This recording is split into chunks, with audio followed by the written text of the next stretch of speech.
Praise the lord. దేవునికి మహిమ కలుగును గాక. అందరూ బాగున్నారా? ఈ దినం దేవుని వాగ్దానం, ఎంపిక బలవంతులైన వారిని సిగ్గుపరచుటకు లోకములో బలహీనులైన వారిని దేవుడు ఏర్పరచుకొని ఉన్నాడు.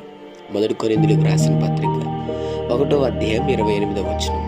అవును, బలహీనుడను, నాకు జ్ఞానము లేదు, నేను ఏది మాట్లాడినా అందరూ నన్ను తిడుతూ ఉంటారు, ఎవరు నన్ను సరిగ్గా అర్థం చేసుకోరు, నేను ఎవరికి పనికిరానేమో, ఎవరికి నచ్చను, అమ్మో నేనేం చేయాలో అర్థం కావట్లేదని ఈరోజు మాట్లాడుతుంటే ప్రభు అంటున్నాడు, ఆయన నిన్నే ఎంపిక చేసుకున్నాడు. జ్ఞానము లేదని బాధపడద్దు, అనేక ఎదుట నిన్ను గొప్పగా నా దేవుడు ఆశీర్వదించబోతున్నాడు. ప్రార్థన. ప్రేమ కనికరం గల మాత్రమే నీకు వందనాలు. ఉదయకాల సమయంలో బిడ్డలను మీరు దీవించి బలపరిచి, వారు వెళ్తున్న ప్రయాణంలో, మార్గముల్లో, పనుల్లో, ప్రయత్నముల్లో ప్రతి క్షణం వారికి మీరు తోడుగుండమని, బలవంతులుగాను జ్ఞానవంతులుగాను గొప్పవారిగా వారిని మీరు మార్చి దీవించమని యేసు నామములో అడుగుతున్నాం తండ్రి. ఆమేన్.